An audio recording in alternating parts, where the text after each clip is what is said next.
যেহেতু শিক্ষার নিয়ে কথা হচ্ছে, আমাদের বর্তমানে মাননীয় স্পিকার, আমরা যদি বর্তমান শিক্ষা ব্যবস্থা দেখি, আমাদের এন্ট্রান্স ইনস্টিটিউশনগুলোতে বিশেষ করে প্রাথমিক শিক্ষায় আমরা দেখছি যে ভর্তি প্রক্রিয়াতে আমাদের এখন দুইটা পদ্ধতি প্রচলিত ছিল। এডমিশন বাই মেরিট আগে প্রচলিত ছিল, এখন সেটা কনভার্ট হয়েছে এডমিশন বাই লটারির মাধ্যমে হচ্ছে এখানে বাচ্চাদেরকে ভর্তি করা হয়। ফলত যেটা হয়েছে, ফিডার ইনস্টিটিউশনগুলোর শিক্ষার মান অনেক কমে গিয়েছে, যার ফলে টারশিয়ারি এডুকেশন আমরা হচ্ছে কোয়ালিটি সম্পন্ন ছাত্র আমরা হচ্ছে বিশ্ববিদ্যালয়গুলোতে আমরা পাঠাতে পারি না। এখন মাননীয় মন্ত্রী মহোদয়ের কাছে আমার প্রশ্ন থাকবে, এই যে প্রাইমারি স্কুলে বাচ্চাদেরকে ভর্তি করানোর ক্ষেত্রে আমরা কি ভর্তি প্রক্রিয়াটা আমরা পরিবর্তন করব কিনা, নাকি এই যে এডমিশন বাই লটারির মাধ্যমে আমরা নিব এবং মেরিটকে আমরা হচ্ছে সবসময় হচ্ছে দমায় রাখবো, নাম্বার 1।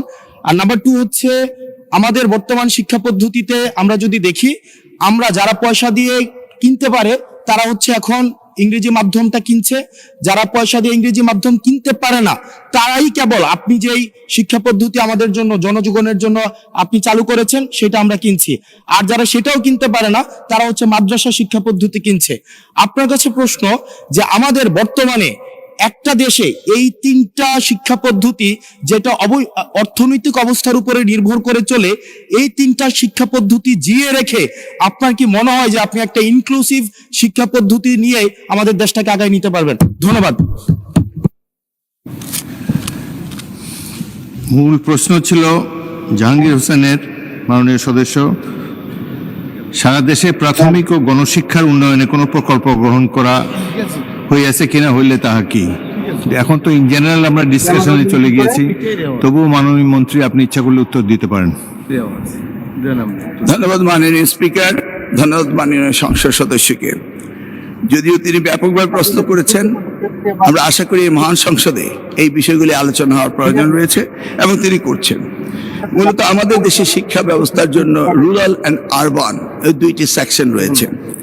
এখন গ্রামীণ জনপদে যে প্রতিষ্ঠানগুলো রয়েছে সেখানে প্রি প্রাইমারি স্কুল রয়েছে এবং ছাত্র সংখ্যা এতটা কম্পিটিটিভ নয়, সে কারণে সেখানে ভর্তি সমস্যা তেমন একটা হচ্ছে না। ঢাকা শহরগুলোতে আমাদের এই প্রাথমিক স্তরে ভর্তির একটি সমস্যা রয়েছে। এই জটিলতা নিরসনের জন্য বিগত সরকার লটারি সিস্টেম করেছিল, যেটা আদৌ আমার মনে হয় না যুক্তিসঙ্গত। তবে আগামী বছরে এই শিক্ষা ব্যবস্থা ভর্তি সিস্টেম কিভাবে করা হবে সেটা আনুষ্ঠানিকভাবে আমরা স্টেক হোল্ডারদের সাথে, অর্থাৎ অভিভাবকদের সাথে বিভিন্ন রকম সেমিনার সিম্পোজিয়াম করে মাননীয় সংসদ সদস্য সকলের অভিমত নিয়ে একটি জনমত সৃষ্টি করে আমরা আগামী 2027 জানুয়ারি ভর্তির বিষয়ে চিন্তা করব। তিনি আরেকটি বিষয় উপস্থাপন করেছেন, আমাদের 3 ডাইমেনশনাল যে শিক্ষা ব্যবস্থা রয়েছে সেটাকে সমন্বিত করা।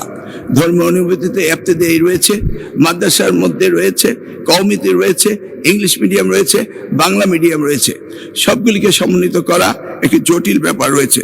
তবু আমরা ইতিমধ্যে কমিটি করেছি ইংলিশ মিডিয়াম স্কুলগুলোকে সরকারের আওতায় এনে তাদেরকে কিভাবে আমাদের যুগোপযোগী শিক্ষা ব্যবস্থা বাংলাদেশের দেশের নিয়ম কানুন মেনে করা যায় সেই বিষয়ে আমরা কাজ করছি। ইতিমধ্যে আমরা কমিটি গঠন করে তাদের সাথে যোগাযোগ করছি। দ্বিতীয়টি হলো ইবতেদায়ী শিক্ষা ব্যবস্থা, সেটাকেও আমরা ইতিমধ্যেই আমরা সেই বিষয়ে ব্যাপক কাজ শুরু করেছি। আর কওমি শিক্ষা ব্যবস্থাকে কিভাবে অন্তর্ভুক্ত করা যায়, কারণ একটি দেশে বিভিন্ন শিক্ষা ব্যবস্থা না থেকে কিভাবে শিক্ষা ব্যবস্থা সমন্বিত করা যায় সেই ব্যাপারে সরকারের পক্ষ থেকে প্রচেষ্টা এবং উদ্যোগ আমরা নিচ্ছি। ইনশাআল্লাহ আগামী দিনগুলোতে পর্যায়ক্রমে আপনারা দেখতে পাবেন। আপনাকে অশেষ ধন্যবাদ।